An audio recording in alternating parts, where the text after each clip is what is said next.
말씀은 이스라엘의 12아들 가운데 유다 지파의 족보에 대한 말씀입니다. 앞서 아담으로부터 아브라함 그리고 이삭의 아들 예서의 족보를 이야기한 후에 이스라엘 곧 야곱의 자손들에 대해서 이야기합니다. 그런데 앞서 기록한 예서의 족보와 야곱의 족보에는 명확한 차이점이 한 가지 있습니다. 먼저 1장 43절 이하를 잠깐 한번 보시겠습니다. 1장 43절 이하에 보면 이스라엘 자손을 다스리는 왕이 있기 전에 에돔 땅을 다스리는 왕은 이러하니라. 부올의 아들 벨란이 그의 도성 이름은 딘하바이며 하면서 이제 쭉 에돔을 다스리는 왕을 소개하는데 벨라가 죽음에, 요밥이 죽음에, 후삼이 죽음에, 하닷이 죽음에, 사물라가 죽음에, 사울이 죽음에, 바알 하나니 죽음에, 하닷이 죽으니라. 죽다라는 말이 반복되고 있습니다. 즉 예서의 역사는 죽음의 역사입니다. 하나님께서 함께하지 않는 왕국과 사람의 말로 그 결과는 죽음과 멸망뿐이라는 것을 보여줍니다. 반대로 우리가 방금 읽었던 이스라엘의 족보, 야곱의 족보를 이야기할 때는 죽는다는 이야기는 거의 등장하지 않습니다. 오히려 누가 누구를 낳았고 명확하게 예서의 족보에는 죽고 누가 나왔고 죽음에 누가 왕이 되었다는 이야기를 반복하지만 야곱의 족보에는 누가 누구를 낳았고가 반복되고 있습니다. 즉 이스라엘의 역사는 생명에서 생명으로 이어지는 생명의 역사라는 것입니다. 하나님께서 함께 하시는 이스라엘과 또 사람의 결국은 생명입니다. 이 땅에서뿐만 아니라 영원한 하나님의 나라에서 그에게 생명이 주어짐을 말해주고 있습니다.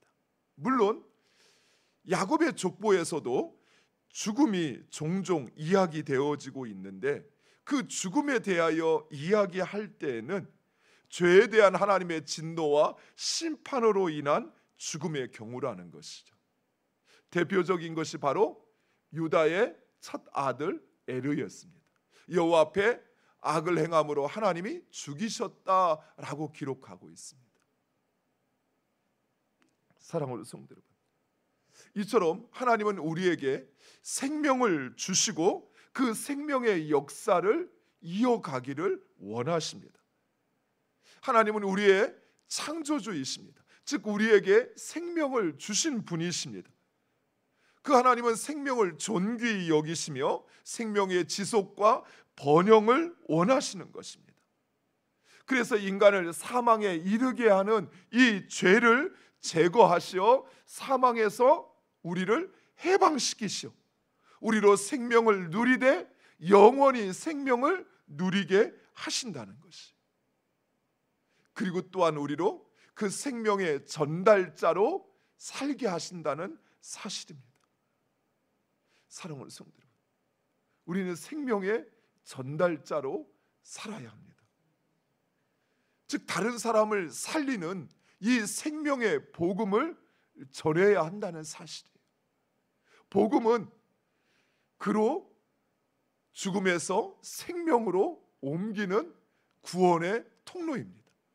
따라서 이 구원의 복음을 전해서 생명을 얻고 풍성하게 하는 것이죠. 또한 다른 사람을 살리는 말과 행동을 해야 합니다. 실제 우리가 하는 말은 크게 두 종류로 나눌 수 있습니다. 사람을 살리는 말, 사람을 죽이는 말. 내가 너를 죽일래 이런 말이 아니더라도 미움과 시기와 질투와 분냄과 원망과 다툼의 말들은 죽음의 말입니다. 위로와 배려와 섬김과 사랑과 화목의 말은 살리는 말입니다. 사랑하는 성도 여러분, 우리는 이제 사람을 살리는 생명의 말을 해야 합니다. 왜냐하면 우리가 하나님으로부터 그 생명을 받았기 때문에 그래요. 그리고 그 하나님은 우리가 생명을 얻되 풍성히 얻기를 원하셔요. 그리고 그 생명의 전달자가 되기를 원하시는 것입니다. 할 수만 있으면 죽이는 말 하지 마셔요. 죽이는 행동 하지 마셔요. 중간은 없습니다. 나는 아무 의도 없어. 사람들이 가끔 그런 이야기를 해요. 나 너 미워하지 않아. 나 아무 의도 없어. 그냥 하는 말이야. 근데 그냥 하는 말은 없어요. 우리의 말에는 항상 생명과 죽음이 담보되어 있다는 사실이에요. 그래서 죽음의 말이라면 하지 않는 것이 좋아요. 생명의 말을 하셔야 돼요. 살리는 말. 그래서 그로 생명을 풍성히 누리게 하는 말을 하셔야 합니다. 저자는 이스라엘의 12아들 가운데 가장 먼저 유다의 자손을 소개합니다. 출생 순서에 따르면 르우벤, 시므온, 레위, 유다. 유다는 네 번째입니다. 그런데 그 순서를 무시하고 유다 자손부터 소개하고 있습니다. 물론 우리는 쉽게 유다 자손으로부터 이스라엘을 다스리는 왕이 나왔기에 유다를 이처럼 중요하게 가장 먼저 소개한다라고 생각할 수 있습니다. 그런데 한번 좀 자세히 들여다보겠습니다. 앞서 아담으로부터 아브라함 그리고 에서의 족보를 이야기할 때와는 달리 2장에서 이스라엘의 아들들을 소개할 때는 그 아내들이 소개되고 있어요. 먼저 유다는 아들 셋을 두었는데 그들은 가나안 사람 수아의 딸을 통해 낳은 아들이라고 말하고 있습니다. 즉 유다는 가나안 족속 여인과 혼인하였다는 사실입니다. 우리가 알고 있는 것처럼 아브라함도 이삭의 아내를 얻을 때 가나안 땅에서 얻지 않았지요. 자기의 종 엘리에셀을 보내서 하란에서 이삭의 아내를 얻어 가져오게 했죠. 야곱도 마찬가지였죠. 그렇다면 유다가 이스라엘의 그 중심에 서서 이끌어가는 조상이 될 거라면 가나안 여인이 아니라 오히려 아버지가 할아버지가 그랬던 것처럼 저 하란에서 밧단 아람에서 거기서 아내를 얻어야 하지 않았을까요? 그리고 이어지는 유다의 아들 에르, 본문에 오난은 소개되어지지 않았지만 에르와 오난 역시 하나님 보시기에 악을 행하여 죽고 말았습니다. 그리고 나서 유다는 며느리인 다말에게서 두 아들 베레스와 세라를 낳았습니다. 여러분 좀 이상하지 않아요? 이스라엘의 왕이 난 집안이기에 그 집안을 소개하는데 그렇다면 어떻게 합니까? 그 집안에 좋은 것을 소개해야 되죠. 그 집안이 이스라엘의 왕이 될 만한 그런 능력이 있고 자격이 있다는 걸 보여줘야 되죠. 그런데 오히려 유다 지파의 수치스러운 일을 여과 없이 기록하고 있습니다. 또한 이런 기록은 이 역대기를 기록한 목적과도 상충되어집니다. 어제 우리가 살펴본 것처럼 역대기를 기록한 목적은 포로기에서 돌아온 이스라엘 백성들이 절망 속에 빠져 있어서 그들에게 다시 소망을 주기 위해서, 즉 이스라엘 백성들의 그 정체성을 다시 한번 깨닫게 해서 그래서 소망을 얻고 하나님의 백성으로 살아가게 하기 위해서 역대기를 기록했는데, 그런데 그러면 소망 얻을 이야기를 해줘야 되죠. 와, 우리 조상들은 대단했구나, 이런 사람들이었구나, 우리도 그러면 다시 우리의 정체성을 알고 살자, 소망을 갖고 살자, 이래야 되는데 꼭 이처럼 부끄러운 과거사를 기록해서 보여줄 필요가 있었을까요? 근데 역대기 기자는 이런 사실을 숨기지 않고 기록하고 있습니다. 왜 그랬을까요?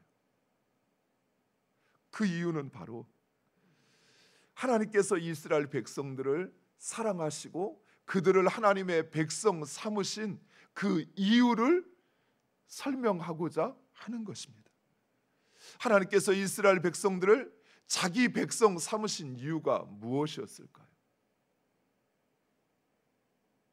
그들이 잘나서 하나님의 백성이 될 자격이 있어서, 아니면 다른 민족보다 뛰어나서 그래서 하나님께서 그들을 자기 백성 삼으셨을까요? 그렇지 않습니다. 이스라엘은 하나님의 백성 될 자격이 전혀 없었습니다. 유다 역시 이스라엘의 왕이 태어날 그런 지파의 자격을 갖추지 못했다는 것입니다. 우리가 이스라엘 백성들의 출애굽 역사에서 살펴본 것처럼 이스라엘 백성들의 마음은 변죽이 끓듯이 쉼없이 변했습니다. 하나님을 믿고 섬긴다고 했다가 다시 또 의심하고 원망하고 불평했고, 또 심지어 그 하나님보다 예굽을 더 신뢰하였던 자들이었습니다. 어리석고 교만하고 다른 민족보다 못나도 한참 못났습니다. 인간적으로 이스라엘은 버림받아도 수십 번 버림받았어야 했습니다. 그럼에도 하나님께서 그런 이스라엘 백성을 자기 백성 삼으신 이유는 오직 이스라엘을 긍휼히 여기시는 하나님의 은혜와 그리고 무조건적인 사랑이었습니다. 하나님은 이스라엘 백성들에게 그 어떤 자격도 조건도 요구하지 않으셨습니다. 오히려 하나님은 그들의 그 부족함과 자격 없음에도 불구하고 하나님의 백성 삼아 주셨던 것입니다.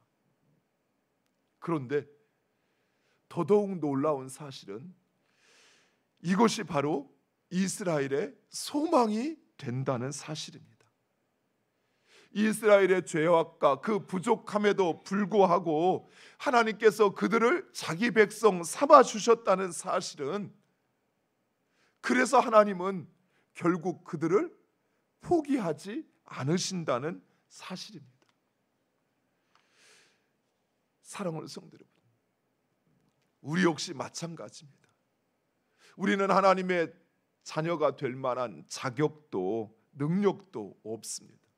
오히려 우리 자신을 돌아보면 정말 절망 섞인 한숨이 나올 만큼 그렇게 볼품도 쓸모도 없는 존재들입니다. 생명의 말을 해야 한다라고 말하지만 정작 우리 입에서는 미움과 불평과 원망의 말이 너무나도 쉽게 나옵니다. 이 말이 저 사람에게 상처가 될 걸 알면서도, 이 말이 저 사람을 힘들게 한다는 것을 알면서도, 그러면서도 그 말을 하는 것이 우리입니다. 그런데 하나님은 바로 그런 나를, 우리를 하나님의 자녀 삼아 주셨다는 사실입니다. 이런 우리의 약함과 우리의 부족함에도 불구하고 하나님께서 나를 택하시고 하나님께서 나를 하나님의 자녀 삼아 주셨기에, 그러기에 우리에게 소망이 있다는 사실입니다. 만약 내가 나의 좋은 것, 나의 잘하는 것, 그것을 보고 하나님께서 나를 선택하셨다면 하나님께서는 어쩌면 금방 실망하셨을 거예요. 만약 우리의 그 실체를 아신다면 하나님은 우리를 포기해 버렸을 것입니다. 하지만 하나님은 우리의 그 실상을 너무나도 잘 알고 계셔요. 그리고 그 우리의 실상과 상관없이 우리를 선택하셨다는 사실이에요. 그래서 결코 우리를 포기하지 않으십니다. 끝까지 책임지십니다. 사랑하는 성도 여러분, 이것이 바로 이스라엘을 향한 하나님의 사랑이었고 우리를 향한 하나님의 사랑입니다. 하나님은 우리를 결코 포기하지 않으십니다. 우리가 수십 번 하나님 앞에 내가 이렇게 살겠습니다, 이렇게 살기를 원합니다 라고 고백하고 돌아서면 다시 그 죄의 웅덩이에 빠져서 허우적거리는 우리라 할지라도 하나님은 그런 우리를 포기하지 않으십니다. 사람 앞에 설 만한, 만약 내 숨은 속내가 사람들에게 드러난다면 너무 부끄러워서 설 수 없는 그런 존재이지만, 그러나 하나님은 그런 우리의 실상을 아시고 우리를 하나님의 자녀로 삼아 주셨습니다. 그래서 우리를 포기하지 않으셔요. 끝까지 우리를 사랑하시는 것입니다. 사랑하는 성도 여러분, 우리가 그 사랑을 안다면, 그 사랑을 확신한다면 어떻게 해야 될까요?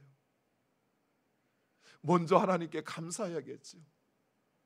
그리고 그 사랑에 부합하는 삶을 살려고 해야겠죠.